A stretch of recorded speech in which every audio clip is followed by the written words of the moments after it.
Mire, el día de hoy vamos a hacer un ejercicio para que usted pueda tener una opinión clara de si está en favor o en contra de la reforma eléctrica. Y vamos a platicar primero con el diputado del PAN, Santiago Krill, vicepresidente de la Cámara de Diputados. Santiago, ¿cómo estás? Buenas tardes. Paco, muy buenas tardes. Muchas gracias por invitarme a tu programa. Agradezco mucho que estés con nosotros, Santiago. Y pues bueno, tú ya fijaste tu postura y me parece que lo has hecho de forma muy clara de por qué vas a votar en contra de la reforma eléctrica. Me encantaría que con peras y con manzanas se lo expliques al auditorio de la forma más sucinta que se pueda, Santiago. Con mucho gusto. Mira, en primer lugar, porque es una reforma que le va a costar muchísimo más al país de lo que hoy invierte en materia de energía eléctrica. ¿Y por qué le va a costar más? Porque las plantas de Comisión Federal de Electricidad van a tener que estar, digamos, en su máxima producción. Es decir, van a pasar de un 38% que actualmente es lo que generan de toda la electricidad del país, 38%, van a pasar cuando menos, así dice la reforma, a generar el 54% de la energía de este país. Entonces, ¿eso cuánto cuesta? Pues cuesta alrededor de 60,000 millones de pesos más al año. ¿Por qué? Porque la generación de energía eléctrica por parte de la Comisión Federal de Electricidad es mucho más cara de la que producen las plantas modernas, de los inversionistas que le han apostado en México para generar electricidad y particularmente aquellos que lo han hecho para generar electricidad limpia, que no afecta al medio ambiente y particularmente a la salud. Es decir, la que se genera con el viento y la que se genera principalmente con el sol. Entonces, la diferencia de ir del 38% al 54% de generación de energía eléctrica al país le va a costar 60,000 millones más. Pero ahí no acaba la cuenta. Como CFE se convertiría en el monopolio para generar la energía eléctrica, ya no habría mercado, ya no habría órganos regulatorios, quien fijaría los precios sería la CFE, entonces ya no habría, digamos, esos incentivos para que pudiera acompañarse las inversiones públicas de inversiones privadas. Entonces tendría que hacerse cargo de todas las inversiones hacia el futuro para poder generar suficiente energía para la demanda que necesita el país en la próxima década. ¿Cuánto es eso más o menos? Pues al año tendrá que estar invirtiendo en nuevas plantas, en mejorar sus redes de transmisión y distribución alrededor de 70,000 millones de pesos más de los que actualmente invierte para inversiones. Pues quiere decir que ya andamos alrededor de 130,000 millones de pesos más al año. ¿De dónde van a salir? Se le va a quitar a qué? A la educación, a los programas sociales. ¿De dónde va a salir ese dinero? ¿O va a ser deuda? ¿Y quién la va a pagar? O finalmente la van a pagar los usuarios, quienes pagamos los recibos de luz, sean las grandes empresas o quienes habitamos en una casa habitación, en un departamento, o quienes rentamos un inmueble pero pagamos la luz. ¿Quién va a pagar ese incremento de costo? ¿Lo va a pagar el gobierno? Claro, si lo paga el gobierno, pero finalmente, ¿quién le paga al gobierno para que lo pague? Valga la redundancia de las palabras. O lo pagamos como contribuyentes o lo pagamos como usuarios. Pero ahí, Paco, no acaba la cuenta. Ujú. ¿Por qué? Porque si pasa la reforma del presidente, se van a cancelar todos, escuchen muy bien, todos los contratos de suministro de energía eléctrica de operadores privados, todos, así dice la reforma. Si eso sucede, entonces hay que indemnizar, porque va a haber una rescisión de contrato, pues hay que indemnizar a quienes hicieron esas inversiones. Más o menos cuánto han invertido en generar estas plantas modernas de energía limpia, de energía eólica, de energía solar. ¿Cuánto? Más o menos han invertido 40,000 millones de dólares, es decir, en pesos, 800,000 millones de pesos.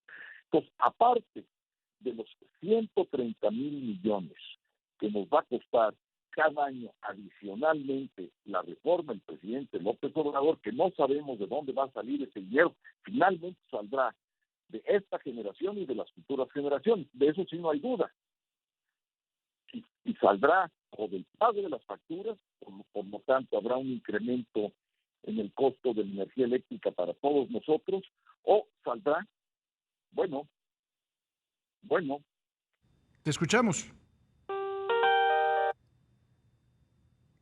Creo que tuvo ahí un problema con la comunicación Santiago Krill, vamos a tratar de establecerlo. Se estaba cortando y nos lo estábamos escuchando bastante bien. Ya está ahí, Santiago, adelante. sí.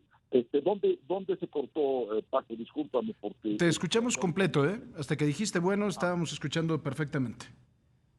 Bueno, entonces, las indemnizaciones, que serán alrededor de 800,000 millones de pesos, solamente si tomamos el monto de lo que han invertido, pero es el piso, pero más daños y perjuicios se puede ir esto a una cantidad exponencial.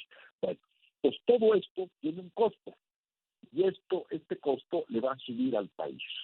Además, vamos a incumplir todos los tratados de libre comercio que tiene México firmados. Primero con América del Norte, es decir, Estados Unidos y Canadá, pero también con Europa, pero también con Asia, y vamos a incumplir además los tratados de medio ambiente que contribuyen a frenar el cambio climático, por ejemplo, el Tratado de París o el COP que acaba de suceder en Escocia, del cual salen compromisos. ¿Por qué? Porque si se va a subir la producción por parte de CFE, lo tendrá que hacer necesariamente con sus plantas viejas que consumen combustóleo. El combustóleo es el contaminante más importante que tenemos hoy en día. Te voy a dar un ejemplo, Paco, de lo que hace el combustóleo. A 86 kilómetros de la Ciudad de México está la planta en Tula, la planta de refinación y la planta generadora de energía eléctrica en Tula Hidalgo, a 86 kilómetros de distancia. Bueno, en los días de viento, que por cierto son bastantes los que tenemos en el Valle de México, no solamente en la Ciudad de México, sino en el Valle de México, el contaminante más importante, inclusive más importante que el propio transporte, es la contaminación que nos viene de Tula. ¿Qué significa esa contaminación? Significa un componente de azufre que es letal para los seres humanos en el mediano y en el corto plazo. ¿Qué significa desde el punto de vista de salud? Hoy en día, en el Valle Metropolitano mueren 14,000 personas de manera prematura, precisamente por temas asociados a la contaminación. Entonces, es una reforma muy costosa, es una reforma contaminante para la salud, contaminante para el mundo. Somos parte de un mundo globalizado, tenemos que aportar como país nuestro esfuerzo para combatir el cambio climático. No lo haríamos con la reforma de López Obrador, y lo más grave, es un gran engaño. López Obrador lo que dice es que vamos a tener un sistema autosuficiente. Eso es una mentira, es una gran mentira.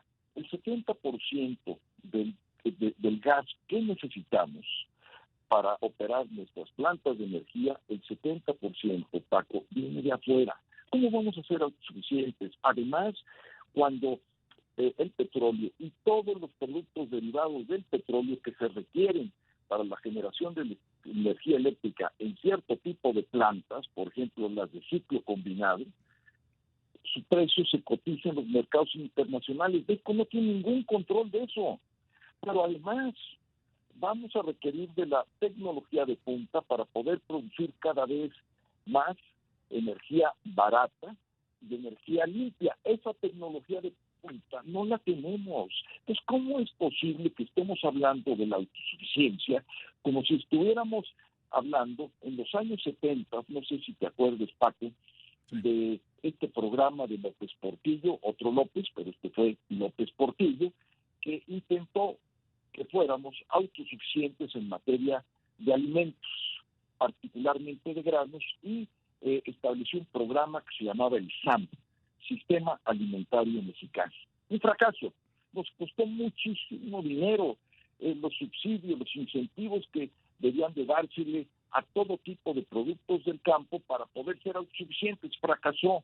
No hay manera. Estamos viviendo en el siglo XXI, en un mundo globalizado, en un mundo donde existen ya tal situación de integración a través de tratados internacionales, de tratados comerciales. Hoy en día, nuestro motor de la economía mexicana, que se entiende muy bien, es el Tratado de Libre Comercio con Estados Unidos y Canadá. Ahí canalizamos más del 80% de nuestras exportaciones. Esa planta industrial exportadora que da miles, millones de empleos, que genera pagos de impuestos, que genera ingresos para el Estado, para que el Estado pueda generar buenos programas de salud, de educación, programas de carácter social. No nos podemos aislar de un mundo globalizado. Esto es absurdo. Estamos en el siglo XXI. Además, en un bloque económico, afortunadamente, con enormes mercados. Somos vecinos del mercado más importante del mundo para colocar nuestros productos. Ahora, imagínate tú, si violentamos el Tratado de Libre Comercio con Estados Unidos y Canadá, y nos cierran las fronteras, y nos empiezan a poner aranceles ¿para qué? Pues para todos nuestros productos que exportamos, aranceles en el aguacate, aranceles en el jitomate, aranceles en los autopartes, aranceles en los vehículos que se producen en México, aranceles en todos nuestros productos, porque el contrato va a estar incumplido, independientemente de las indemnizaciones que tengan lugar. Dice Bartlett que no se van a pagar. A ver, yo lo que digo es lo siguiente. En el momento que se incumpla un tratado, inmediatamente dispara esto lo que se llama un panel, una especie de tribunal. Y ese tribunal va a emitir un fallo, y si hay una violación al tratado, va a pedir que se pague una indemnización y los daños y los perjuicios. ¿Y qué es lo que van a hacer? Pues tomar nuestros activos que están en el exterior. ¿A poco Banco de México tiene todas sus reservas en México? Eso no es cierto, las tiene en distintas partes del mundo. ¿A poco las operaciones que hace Petróleos Mexicanos no tiene remesas que están por llegar a México y que deben de estar diseminadas en muchas cuentas en Nueva York, en París, en Londres, qué sé yo, en todas las partes donde México exporta su petróleo? Entonces, ¿qué va a suceder? Nos van a congelar todas las cuentas en el exterior. ¿Por qué? Porque el mundo está globalizado y porque hay tratados internacionales de por medio, y porque esos tratados, además, nuestra Constitución los reconoce, artículo 133, como ley de la nación. Tienen esa jerarquía, es ley de la nación, un tratado internacional suscrito por México y ratificado por el Senado. Entonces, es absurdo lo que estamos haciendo. Además, estamos francamente destrozando la confianza de México que tiene ante el mundo para recibir inversiones. Requerimos ahorros del extranjero, llámense bien, ahorros de los europeos, ahorros de los asiáticos, ahorros de todas partes del mundo, para que esos ahorros se traduzcan en créditos e inversiones y podamos nosotros invertir lo que México necesita para generar empleos, para generar los pagos de impuestos que le hacen innecesario al gobierno, para que con esos pagos de impuestos se administren muy bien los recursos nacionales y México pueda generar un bienestar a su gente. Claro. Santiago, vamos a tenernos que ir a una pausa. Ya ves que la computadora nos corta, pero creo que ha quedado muy claro tu postura. Y más adelante también vamos a escuchar la postura en contra de Cuauhtémoc Ochoa, diputado de Morena por Hidalgo. Y te agradezco mucho, Santiago Krill, vicepresidente de la Cámara de Diputados y diputado del Partido Acción Nacional. Fuerte abrazo, Santiago. Igualmente para ti, Paco. Un fuerte abrazo. Gracias.